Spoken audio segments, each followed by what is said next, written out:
in terms of creating deepness. Before we can make deepness automatic, we need to know what a deepener actually is, and otherwise experience different ways of doing deepening. Wouldn't that be fair? Because then you have control of one skill, and then you can put on autopilot.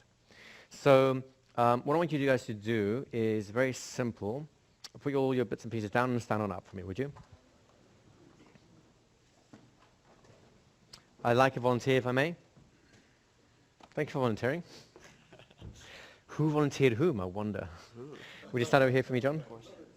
Just look at me. That's it. Take a deep breath in. Breathe out. Sleep all the way. That's right. Deeper. That's it.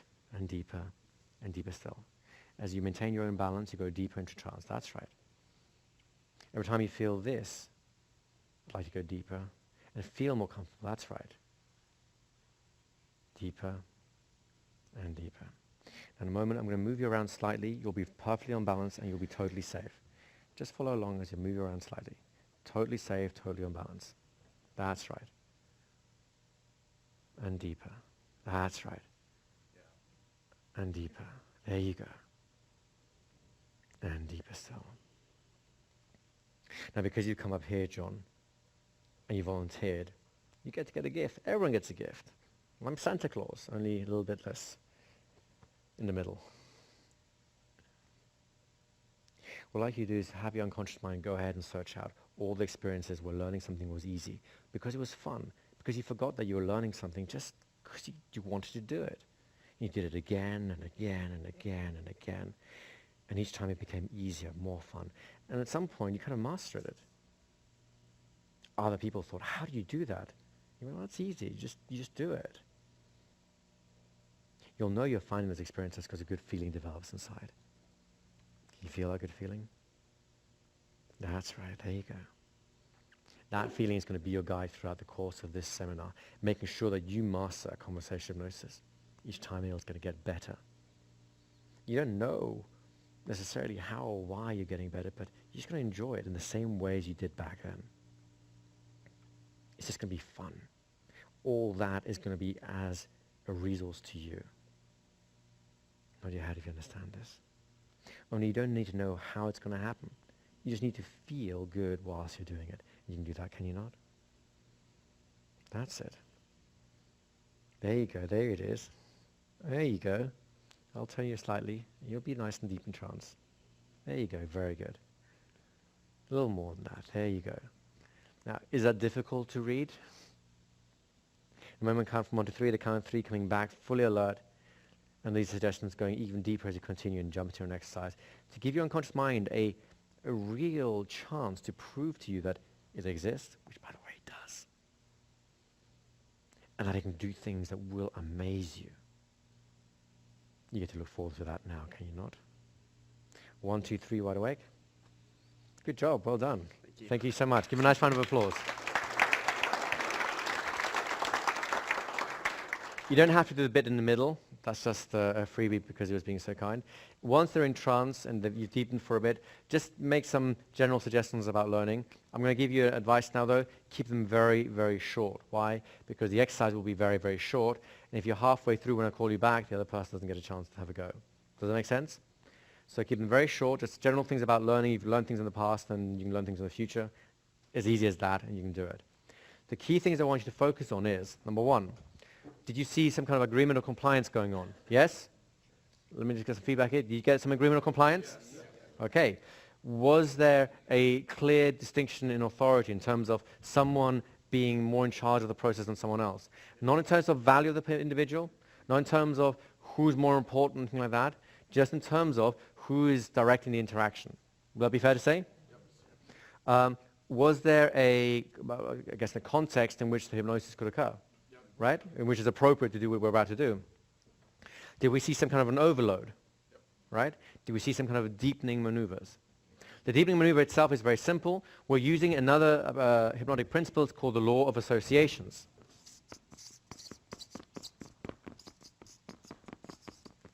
You may have to bend sideways to read that. The law of associations is basically the primary level at which the unconscious mind reasons. If two things happen at once, they are the same thing. They become bonded. It's kind of like, think of your unconscious mind or experiences as being sticky. When something happens to touch onto it, it'll stick, it'll stay, there'll be a bond. It might be a weak bond or a strong bond, it doesn't matter. But there will be a bond at the unconscious level. You can exploit that bond, you can enhance that bond and make more of it. What was the association? What was the bond that we did with John? Go ahead. They're touching and deeper, right? Does touching people mean they'll go deeper into trance in normal everyday world? No? You've touched hopefully hundreds of people in your lifetime without them kind of zoning out to the floor and you're going, what the hell's going on? Am I Midas? Right? And yet, did it feel pleasant? Yeah. Yes? Did you see the physical changes as a result of the touch? Why? And this is beginning to answer your question, not entirely yet, but beginning to. We associated one event to another. And the unconscious mind ran with it because it already had an experience of both occurring at the same time. Make sense? Does that make it easy? Do you have a question? Just a comment. I've had this done with me before. Do you want to just go put in the microphone because then everyone can hear you as well? I've had this done to me before, and the person kind of, and it was so hard. Oh, it was right. There you go. me into the ground. Can I just borrow you this just to demonstrate this? Yeah. This is an important thing. Normally this comes out after the exercise, but we may as well deal with this. Let's imagine that James is in trance, and the way you put him in trance is, whatever it is you put him in trance, right?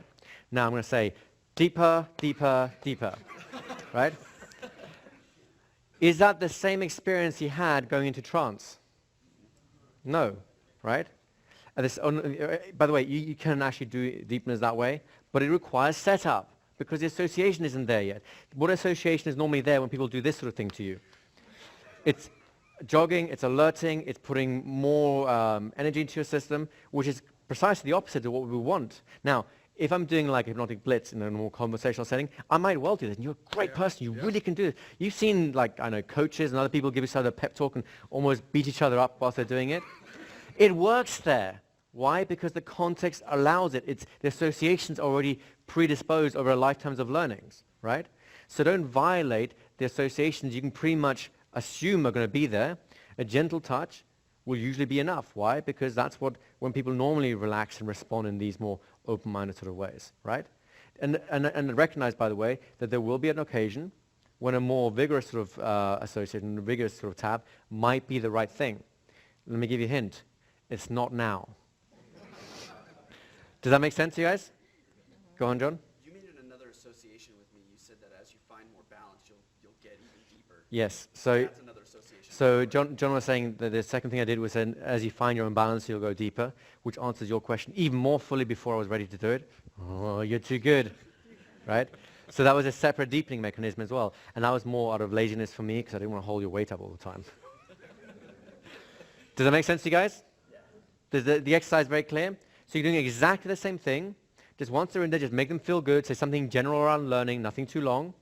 And then a gentle touch. As a rule, the more entranced one is, the more sensitive they become in terms of physical experience. Hence, a very slight touch will usually be more than enough. All right? Just have a quick question here. Yeah, one last thing. John, when you were inducing John. So when I was putting John in trance, yes? Right. What was the overload that allowed you to tap him on the back of the head? Oh, so the question was, what is the overload that allowed me to touch the back of his head? Let's make it a little easier for you. The touch on the back of the head was the overload. Okay. Okay? I mean, there are other things. I was overloading him a little bit in terms of locus, focus, breathe in, breathe out, sleep. So there's a lot of instructions going on there. I knew he was going to slightly expect it, so I didn't want him to know when it's going to happen. So it's a question of timing on the overload too, if you want to have a complete answer. But the major portion of it was the tap, the shock is the overload. Okay? Everyone good? Oh, one other quick question. Just give James a nice round of applause in the meantime, because this... It's just something I noticed. So in other words, overload happens while you are setting the hypnotic context. It's interwoven within, yes. Correct? So the main thing we want to do here is, this is something we're going to get into more and more as we go along. Nothing is done individually. We'll do these things individually to get used to them, to create a contrast so you know what they're at. But conversational hypnosis is everything happening at once. There's no difference, right? When someone's watching it, they should be going like, I don't see it. I don't know what's going on. It's all blending together. The analogy I like to use is the idea of pencils. You know, if you have It's not a pencil, but if you imagine it's a nice thin pencil, I could probably snap it in half, right? If I have 2 or 3 of them, can I snap those in half? I have a little bit more effort, but I'm strong like bull. I can do it. 5, 10, 20 of these things in a stack? No. You have enough pencils, you can have a tank roll over them, and they'll carry the weight. Does that make sense? So that's what we're looking to do here in conversation hypnosis. Each one of these elements is a pencil that you put through your conversations. It's very simple to weave in, right? It's invisible. But when enough of them have been stacked up together, it's virtually irresistible. And that's what we're building up towards. But hey, guys, you haven't even finished the first morning yet, so take it a little easy on yourselves, would you? Let's just do the exercise. Instant induction, go with the deepener, associate the touch to the deepener, just to see how easy it is, give them something nice at the end, bring them back. Do 2 or 3 people if you can. You're not going to have very long. You'll have 2 minutes to do 3 people. So speed will be of the essence right now, and then we'll come back. Off you go.